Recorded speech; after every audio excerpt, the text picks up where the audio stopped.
வணக்கம். இந்த வீடியோவில் நம்ம பார்க்க போகிறது நம்ம ஸ்க்ரீனை வந்து எப்படி ப்ரிப்பேர் பண்ணுறது, அதாவது மல்டிபிள் டேபிளோடு நம்ம கனெக்ட் பண்ணுறது முடிவாகி போச்சு. அதுக்கான ஸ்க்ரீன் டிசைன் நம்ம முடிச்சிட்டோம்.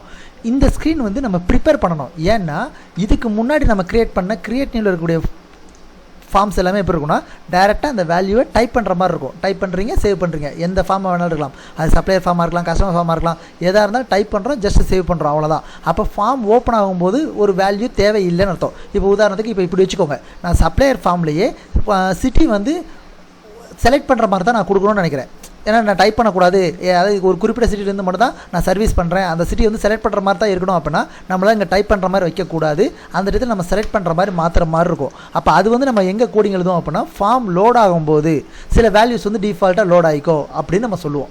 ஸோ அந்த மாதிரி தான் அது பேர் தான் ப்ரிப்பரேஷன். ஒரு ஸ்க்ரீன் ப்ரிப்பரேஷனுங்கிறது ஃபார்ம் ஓப்பன் ஆகும்போதே சில ஆப்ஜெக்ட்ஸில் சில வேல்யூஸ் டிஃபால்ட்டாக இருக்கும். இப்போ நம்மளோட இப்போ பண்ணிட்டு இருக்கக்கூடிய இந்த பர்ச்சேஸ் ஸ்க்ரீனில் சப்ளையர் நேம் டிஃபால்ட்டாக நம்ம இங்கே என்ன ஸ்டோர் பண்ணமோ அதை இங்கே எடுத்துகிட்டு வந்துருக்கணும். அதே மாதிரி கஸ்டமர் நேம் டிஃபால்ட்டாக அங்கே என்ன ஸ்டோர் பண்ணமோ அதை எட்டு வரணும். இதுக்கு அடுத்து பார்க்க போகிற சேல்ஸ் ஸ்க்ரீனில் அதே மாதிரி இங்கே இந்த இடத்துல வந்து ப்ராடக்ட்ஸ் நம்ம எட்டு வரணும். ஸோ இந்த பர்பஸ்க்காக தான் நம்ம மாஸ்டர்ஸ் கிரியேட் பண்ணோம். இதுக்கு பேர் வந்து மாஸ்டர்ஸ். கிரியேட் நியூவில் இருக்கிறது எல்லாமே மாஸ்டர்ஸ். அது என்ன காரணத்துக்காக கிரியேட் பண்ணியிருக்கோங்கிறது உங்களுக்கு ஆல்ரெடி தெரியும். இருந்தாலும் நான் சொல்லிடுறேன். ஒரே நேம் வேறு ஒருத்தர், அதாவது ஒரு சப்ளையர் நேமை வேறு ஒருத்தர் டைப் பண்ணும்போது ஸ்பெல்லிங் மிஸ்டேக்காவோ அல்லது வேறு ஸ்டைல்லையோ டைப் பண்ண வாய்ப்பு இருக்குது. அப்படி இருக்கக்கூடாது. செலக்ட் பண்ணுற மாதிரி இருந்தால் தான் எல்லோரும் ஒரே மெத்தடை ஃபாலோ பண்ணுவாங்க. அந்த ஸ்பெல்லிங் மிஸ்டேக் வந்து வராது, அக்கௌண்ட்ஸ் பார்க்குறதுக்கு ஈஸியாக இருக்கும். அப்படிங்கிற பர்பஸ்க்காக நம்ம வந்து செலக்ட் பண்ணுற மாதிரி இந்த ஸ்க்ரீனை வந்து ப்ரிப்பேர் பண்ணுறோம். ஓகே. ஸோ எதெல்லாம் நம்ம செலக்ட் பண்ணுற மாதிரி மாற்றணும் அப்படின்னா சப்ளையர் நேமையும் ப்ராடக்ட் நேமையும் செலக்ட் பண்ணுற மாதிரி நம்ம மாற்றிக்கிறோம். ஓகே. ஸோ ஃபஸ்ட் அதுக்கு நான் என்ன பண்ண போகிறேன் அப்படின்னா அதுக்கு முன்னாடி பர்ச்சேஸ் ஃபார்மில் எனக்கு இன்னொரு ப்ரிப்ரேஷன் பண்ணணும். நியூ ஐடி அப்படிங்கிறது.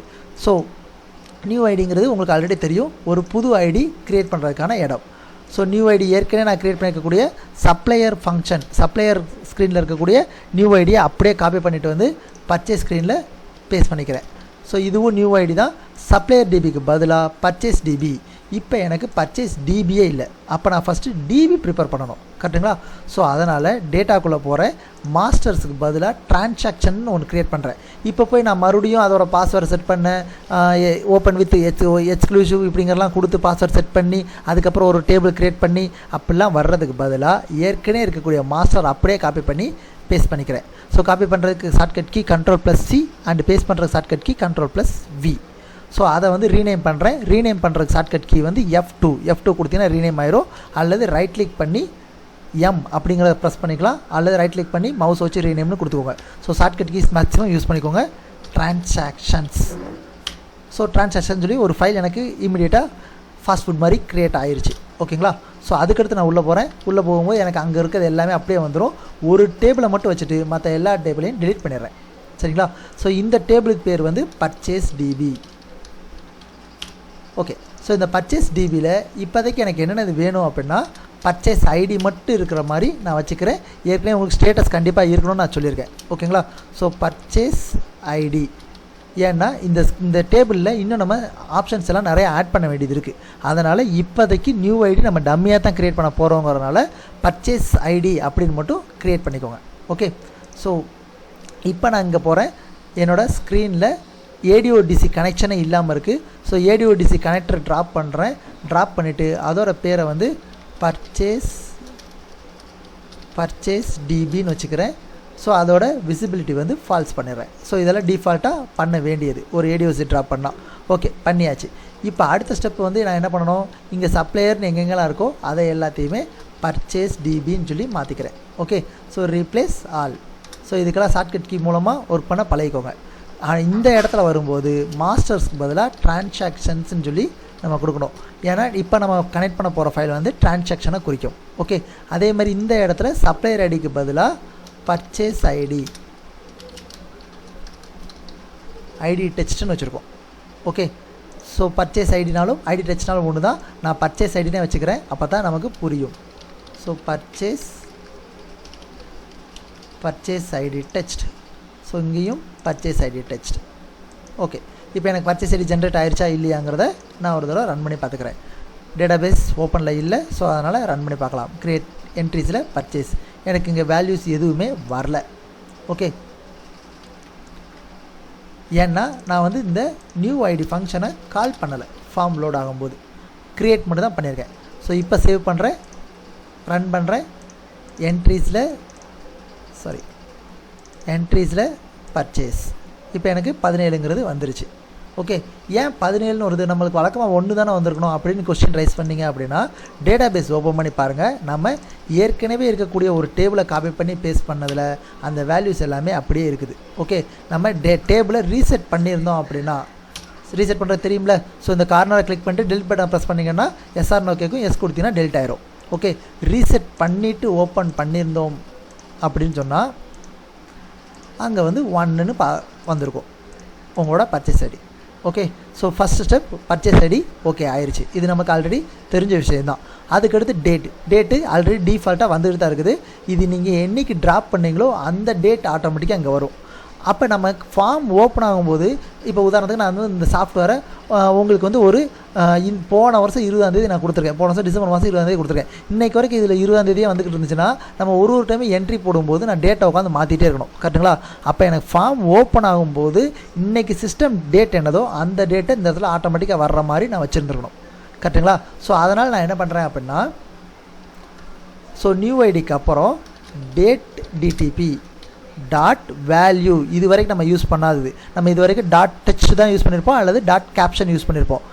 ஓகே, ஸோ இப்போ டிடிபி பிக்கருக்கு நீங்கள் ஒரு வேல்யூ அசைன் பண்ணுறீங்க அப்படின்னா டாட் வேல்யூன்னு தான் கொடுக்கணும். Okay, so is equal to date value of now. டேட் வேல்யூங்கிறது ஒரு ஃபங்க்ஷன், நவ்வுங்கிறதும் ஒரு ஃபங்க்ஷன். என்னென்னா சிஸ்டமோட டேட்டை வந்து எடுத்து டேட்டா மாற்றி அனுப்பு.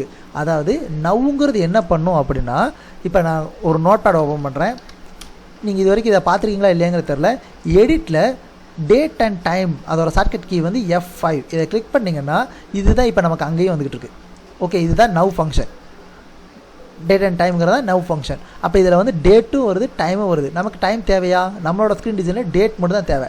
அதனால தான் நவ்ங்கிற ஃபங்க்ஷன் மூலமாக கிடச்ச டேட்டையும் டைம்லையும் சேர்ந்து கிடச்ச அந்த வேல்யூலேருந்து டேட்டை மட்டும் தனியாக பிரித்து டேட் டிடிபியில் போய் வச்சுக்கோ அப்படின்னு நான் சொல்லியிருக்கேன். ஓகே, ஸோ அப்போ எனக்கு வந்து டிஃபால்ட்டாக ஓப்பன் ஆகும்போது சிஸ்டமோட என்ன டேட் இருக்கோ அந்த டேட் தான் வரும். இதை வந்து நீங்கள் ஒர்க் பண்ணி பார்க்கணும், செஞ்சு பார்க்கணும் அப்படிங்கிற மாதிரி இருந்தீங்கன்னா சிஸ்டமோட டேட்டை மாற்றிட்டு ட்ரை பண்ணி பாருங்கள். சிஸ்டமோட டேட்டை மாற்றுறதுக்கு எதுவுமே பண்ண வேண்டாம். இந்த கார்னர் இருக்கிற கிளிக் பண்ணுங்கள். இது விண்டோஸ் 8 8.1 இருந்துச்சுன்னா ஸ்டார்ட்டில் சேஞ்ச் டேட் அண்ட் டைம்னு சொல்லி டைப் பண்ணிங்கன்னா உங்களுக்கு இந்த பாக்ஸ் ஓப்பன் ஆகும். ஓகேங்களா? சேஞ்ச் டேட் அண்ட் டைம் அல்லது ரீஜனல் செட்டிங்ஸ் அப்படின்னு சொல்லி டைப் பண்ணிங்கனாலும் உங்களுக்கு ஓப்பன் ஆகும். இது நான் இதுக்கு முந்தைய வீடியோவில் நான் உங்களுக்கு எக்ஸ்பிளைன் பண்ணியிருக்கேன். இந்த சேஞ்ச் டேட்டில் நான் வந்து 3ன்னு வச்சுட்டு ஓகே கொடுத்துருக்கேன். 2 தடவை ஓகே கொடுத்துட்டேன். இப்போ நான் ரன் பண்ணுறேன். என்ட்ரீஸில் பர்ச்சேஸ் போகும்போது 3/6 அதாவது சிஸ்டமோட தேதி என்னதோ அதை எடுத்துகிட்டு வந்து இங்கே வச்சிரும் ஆட்டோமேட்டிக்காக. ஓகேங்களா? ஸோ நான் இப்போ மறுபடியும் டேட் அண்ட் டைமை மாற்றிக்கிறேன். ஒரு விஷயம், சிஸ்டம் வந்து நெட்டில் கனெக்டில் இருக்கும்போது டேட் மேக்ஸிமம் மாற்றாதீங்க. ஓகே, மாற்றினீங்கன்னா நெட்டு வந்து ஒர்க் ஆகாது.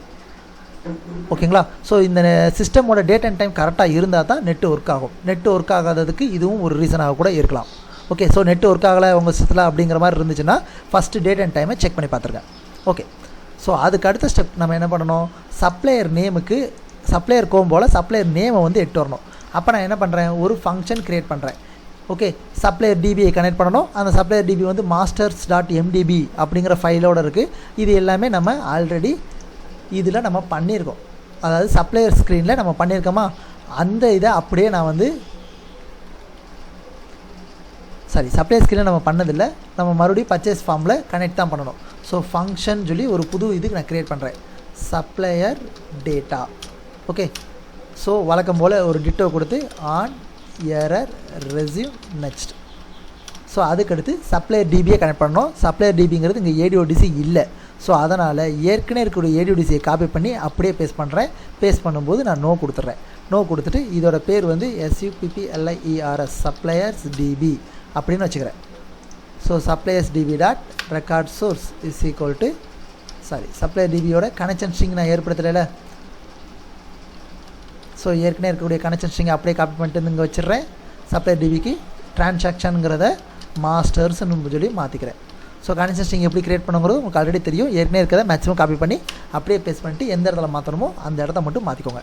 ஸோ இப்போ supplier DB dot record source equal to select star from supplier DB where status equal to active. நான் இப்போ இந்த ஸ்டேட்டஸ் ஈக்குவல் டு ஆக்டிவ்ங்கிறத நான் கொடுக்கல, டபுள் கொட்டேஷனுக்குள்ளே கொடுத்துட்றேன். Okay, dot refresh if not record set dot byf is equal to true then இது எல்லாமே உங்களுக்கு already தெரிஞ்சது தான். ஓகே, இதெல்லாம் நம்ம டிஃபால்ட்டாக ஒரு டேபிளை கனெக்ட் பண்ணாலே கண்டிப்பான முறையில் எழுதிடுவோம். இதுக்கடுத்து வர வேண்டியது தான் நமக்கு தேவை. ஸோ வழக்கம் போல் ஒரு ஃபார் லூப் க்ரியேட் பண்ணிக்கிறோம்.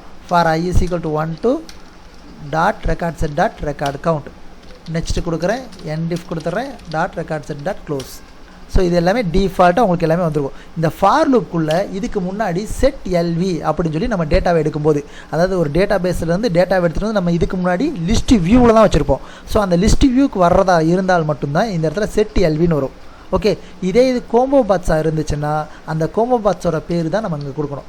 Supplier combo dot add item. Okay, so அதுக்கப்புறம் ஸ்பேஸ் விட்டு CSTR of supplier DB dot record set dot fields of supplier name. Okay, so அதுக்கடுத்து dot record set dot move next. So இப்போ மறுபடியும் ஒரு தடவை explain பண்ணிடுறேன். Supplier ஃபார்மில் data retrieve function நம்ம எப்படி எழுதியிருப்போம் அப்படின்னா, ஃபஸ்ட்டு லிஸ்ட் வியூவை கிளியர் பண்ணுவோம். நம்ம இன்னும் அந்த கோமோ பாக்ஸில் வேல்யூஸ் கிளியர் பண்ணலை. ஓகே, அதுக்கப்புறம் டிம் எல்விங்கிறது லிஸ்ட் வியூ யூஸ் பண்ணுறதுனால டிம் எல்விங்னு டிக்ளேர் பண்ணிக்குவோம். அதுக்கப்புறம் சப்ளை டிபியை கனெக்ட் பண்ணுவோம். அதில் ஃபஸ்ட் ரெக்கார்டுக்கு கர்சரை வைப்போம். அதோட ரெக்கார்ட் கவுண்ட்டில் எத்தனை லைன் இருக்கோ அத்தனை லைனையும் அடுத்தடுத்த ரெக்கார்ட் கர்சருக்கு மூவ் பண்ணி ஒன்றுனா அங்கேருந்து எடுத்து வந்து இங்கே வைப்போம்.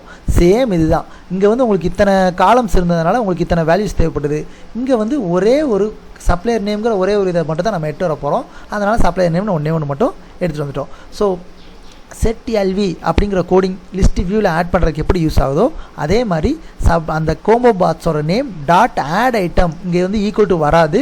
ஆட் ஐட்டம் அப்படிங்கிற இந்த ப்ராப்பர்ட்டி வந்து உங்களோட கோம்போ பாக்ஸில் ஐட்டம்ஸ் ஆட் பண்ணுறதுக்கு யூஸ் ஆகுது. ஓகேங்களா, ஆட் ஐட்டம் அப்படிங்கிறது. ஸோ நான் ஃபஸ்ட் எடுத்தோடனே வழக்கம் போல் சப்ளையர் கோம்போ டாட் கிளியர்னு சொல்லி நான் கொடுத்துக்கிறேன். டாட் கிளியர், ஏன்னா நம்ம அங்கே லிஸ்ட் வியூ கிளியர் பண்ணோம்ல, அங்கே லிஸ்ட் வியூ கிளியர் பண்ணும்போது என்ன கொடுத்துருப்போம், report list view dot list items dot clear அப்படின்னு சொல்லி ஃபஸ்ட் லைனில் எழுதியிருப்போம். இங்கே அதே தான் சப்ளையர் கோம்போ டாட் கிளியர் இப்படி சிம்பிளாக கொடுத்தா போதுமானது. ஓகேங்களா, ஸோ கோம்போ பாக்ஸில் ஆட் பண்ணிட்டோம். இப்போ இந்த ஃபங்க்ஷன் வந்து ஃபார்ம் லோட் ஆகும்போது காலும் பண்ணிடுறேன். ஸோ ஸ்டெப் பை ஸ்டெப்பாக எழுதியிருக்கேன், பார்த்துக்கோங்க. ஃபஸ்ட் நியூ ஐடியை கனெக்ட் பண்ணியிருக்கேன். அதுக்கடுத்து டேட் டிபியோட வேல்யூவை மாற்றிருக்கேன். அதுக்கடுத்து சப்ளையர் டேட்டாங்கன்னு ஃபங்க்ஷன் மூலமாக சப்ளையர் கோம்போவுக்கு வேல்யூஸ் வச்சுருக்கேன். இப்போ ரன் பண்ணி பார்க்குறேன். ஸோ பர்ச்சேஸ் கோம்போ இதுக்கடுத்து எனக்கு ஆட்டோமேட்டிக்காக வந்துருச்சு. ஆல்ஃபபெட்டிக் ஆர்டரில் தான் இருக்குது, ஏன்னா நம்ம வந்து ஷார்ட்டட் ஈக்குவல் டு ட்ரூ கொடுத்துட்டோம். இப்போ எனக்கு ஒரு இது நான் பண்ண போகிறேன். இப்போ இதில் வந்து எனக்கு ஜனதா செம் அப்படிங்கிற ஒரு இது இருக்கா. இப்போ நான் இதை எக்ஸிட் பண்ணிடுறேன். எக்ஸிட் பட்டன் ஒர்க் ஆகாது. ஸோ அதனால் க்ளோஸ் பண்ணிடுறேன். ஏன்னா எக்ஸிட்டுக்கு நம்ம இன்னும் கோடிங் எழுதலை. ஸோ க்ரியேட் நியூவில் சப்ளையர்ஸில் இந்த ஜனதா செம்முங்கிறத கிளிக் பண்ணி நான் டெலிட் பண்ணிடுறேன். ஓகே, ஸோ டெலிட் பண்ண நேமை பர்ச்சேஸில் வரக்கூடாது. இதுதான் நம்மளோட பேஸு. ஓகே, ஸோ ஆனால் இங்கே வந்து வரும். ஏன்னா நம்ம டெலிட் பண்ணுறதுக்கு என்ன நடக்குது, அந்த லைன் டெலிட் ஆகாது, அதோட ஸ்டேட்டஸ் மட்டும் தான் டெலிட்டர்னு மாறும். கரெக்டுங்களா. அப்போ நான் சப்ளையர் டேட்டா எழுதும்போது இந்த இடத்துல வேறுங்கிற கண்டிஷன் ஆட் பண்ணுறேன். வேர் ஸ்டேட்டஸ் ஈக்குவல் டு அது வந்து கேரக்டர், அங்கே ஸ்டேட்டஸுங்கிற ஃபீல்டு வந்து டெக்ஸ்ட்டாக இருக்கிறதுனால சிங்கிள் கொட்டேஷனுக்குள்ளே ஆக்டிவ்னு கொடுத்துக்கிறேன். ஓகே, டபுள் கொட்டேஷன் என்ன பர்பஸ்க்காக கொடுக்குறோம், சிங்கிள் கொட்டேஷன் என்ன பர்பஸ்க்காக கொடுக்குறோங்கிறலாம் தெளிவாக தெரிஞ்சிருக்கணும். ஸோ டபுள் கொட்டேஷனுங்கிறது அந்த கொரியோட ஆரம்பத்துக்கும் முடிவுக்கும் மட்டும்தான் வரும். நடுவில் இருக்கக்கூடிய இதுக்கு ரெப்ரசென்ட் பண்ணணும் அப்படின்னா அது கேரக்டராக இருந்தால் சிங்கிள் கொட்டேஷன் வரும், நம்பராக இருந்தால் அந்த சிங்கிள் கொட்டேஷன் வராது. ஓகேங்களா. ஸோ இப்போ ஸ்டேட்டஸ் ஈக்குவல் டு ஆக்டிவில் இருக்கிறத மட்டும் எடுத்துகிட்டு வா அப்படின்னு நான் சிஸ்டத்துக்கு சொல்லிட்டேன். ஸோ இப்போ நான் என்ட்ரிஸில் போய் பர்ச்சேஸ் செக் பண்ணி பார்த்தா ஜனதாசம் லிஸ்ட்டில் இருக்காது.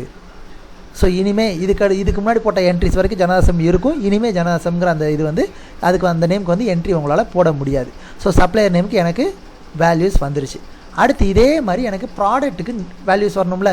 அப்போ அதுக்கு நான் என்ன பண்ணணும், ப்ராடக்ட் மாஸ்டரை கனெக்ட் பண்ணணும். ஓகே, ஸோ அப்போ நான் இதே ஃபங்க்ஷன் அப்படியே காப்பி பண்ணி இன்னொரு டேட்டா க்ரியேட் பண்ணிக்கிறேன். அதாவது சப்ளையர் டேட்டாவை காப்பி பண்ணி அப்படியே இன்னொரு டேட்டா க்ரியேட் பண்ணிக்கிறேன். ஏன்னா எனக்கு கோடிங் வந்து லென்த்தை இழுத்துகிட்டே போக முடியாது. அதுவும் ஜஸ்ட் ஒரு கோமோ பாக்ஸுக்கு ஒரு டிபியிலிருந்து வேல்யூ எட்டுருது. நான் அடுத்து பண்ண போகிறதும் ஒரு கோமோ பாக்ஸுக்கு ஒரு டிபியிலிருந்து வேல்யூ எட்டுற போகிறேன். கரெக்டுங்களா. ஸோ அதனால் அதே கோடிங்கை அப்படியே காப்பி பண்ணிக்கிறேன். ப்ராடக்ட் டேட்டான்னு மாற்றிக்கிறேன்.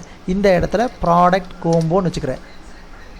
ப்ராடக்ட் கோம்போ நேம் மாற்றாமல் வச்சுருக்கோன்னு நினைக்கிறேன். கரெக்ட். ஸோ ப்ராடக்ட் காம்போ வச்சாச்சு. So product combo dot clear ரெண்டு இடத்துல வந்துச்சு. ரெண்டு இடத்துலையும் மாற்றிட்டோம். சப்ளையர் டிபிக்கு பதிலாக ப்ராடக்ட் டிபி மாஸ்டர்ஸ்லாம் இருக்குது. ஸோ அதனால் நம்ம இந்த இடத்துல மாற்ற தேவையில்லை. ஆனால் ஏடிஓடிசி கண்ட்ரோலே இல்லாமல் இருக்குது. அதனால் ஒரு புது ADODC ட்ராப் பண்ணிக்கிறேன். அதோட பேரை வந்து products DB CTS products DB ஏற்கனவே சொல்லியிருக்கேன். டேரெக்டாக டைப் பண்ணாதீங்க, எதுவாக இருந்தாலும் டேட்டாபேஸ்லேருந்து காப்பி பண்ணி பேஸ்ட் பண்ணுங்கள். ஓகேங்களா? ஸோ இப்போ நான் ஒவ்வொரு இடமா போய் இங்கெல்லாம் மாற்றிட்டு இருக்க முடியாது. சிம்பிளாக Ctrl F கொடுக்குறேன், ரீப்ளேஸ் கொடுக்குறேன். இங்கே சப்ளையர்ஸ் டிபியை ப்ராடக்ட் டிபியாக இந்த ப்ரொசீஜரில் மட்டும்னா இதுலேருந்து இது வரைக்கும் உள்ளே இருக்கிறதுல மட்டும் சப்ளையர் டிபியை ப்ராடக்ட் டிபியாக மாற்றுன்னு சொல்கிறேன். தப்பி தவிர நான் கரண்ட் மாடலும் செலக்ட் பண்ணியிருந்தா மேலே க்ரியேட் பண்ணியிருக்கோம் சேர்ந்து மாறிடும். ஸோ அதனால் கரெக்டாக செலக்ட் பண்ணிக்கோங்க தேவைக்கு தகுந்த மாதிரி. ஓகே, ஸோ இப்போ 10 ரீப்ளேஸ்மெண்ட் ஆகிருக்கு. எனக்கு இங்கே மட்டும் தான் மாறி இருக்குது. அதுக்கடுத்து சப்ளையர் நேம்ங்கிறதுக்கு பதிலாக ப்ராடக்ட் நேம்ங்கிறது வரணும். ஸோ இந்த வேர் கண்டிஷன் இதுக்கும் பொருந்தும். அதனால் நான் வேர் கண்டிஷனில் கை வைக்க போகிறது இல்லை. அதுக்கடுத்து எனக்கு இது வந்து ஃபார்ம் லோட் ஆகும்போது டிஃபால்ட்டாக எனக்கு வந்திருக்கணும். அதனால் ஃபார்ம் லோட் ஆகும்போது அந்த ஃபங்க்ஷனை கால் பண்ணிக்கிறேன். ஸோ இப்போ ரன் பண்ணி பார்க்கலாம். க்ரியேட் நியூவில் பர்ச்சேஸ். ஸோ இப்போ சப்ளையர் நேமில் ஹரியரா பஜாஜ், ப்ராடக்ட் நேமில் எக். ஓகே, ஸோ அந்த ப்ராடக்ட்ஸ் எல்லாமே எனக்கு இங்கே அப்படியே வந்துருச்சு. So simple. ஒரு டேட்டாபேஸ்லேருந்து நான் வந்து லிஸ்ட் வியூக்கு டேட்டாவை எடுத்துகிட்டு வந்து வைக்கிற மெத்தட் வேறு, கோம்போ பாக்ஸுக்கு எடுத்துகிட்டு வந்து வைக்கிற மெத்தட் வேறு. ஓகேங்களா? ஸோ அதுக்கு ஃபங்க்ஷன் எப்படி எழுதணும், இதுக்கு ஃபங்க்ஷன் எப்படி எழுதணும். செட்எல்வி ரிப்போர்ட் லிஸ்ட்டுக்கு யூஸ் பண்ணணும். அந்த கோம்போவோட பேர் டாட் ஆட் ஐட்டம்ங்கிறது கோம்போ பாக்ஸுக்கு யூஸ் பண்ணணும். அப்படிங்கிறதெல்லாம் நம்ம இந்த வீடியோவில் பார்த்துருக்கோம். ஓகேங்களா? ஸோ டிஃபால்ட் வேல்யூஸ் மட்டும்தான் நாம் எடுத்துகிட்டு வந்திருக்கோம். ஸோ இன்னும் நம்ம இந்த ஸ்க்ரீனோட டிசைன் மட்டும்தான் கம்ப்ளீட் பண்ணியிருக்கோம். கோடிங் மூலமாக அதை வந்து ஆப்ரேட் பண்ண இன்னும் நம்ம முடிக்கலை. ஸோ இதை வந்து நம்ம நெக்ஸ்ட் வீடியோவில் பார்க்கலாம். தேங்க்யூ.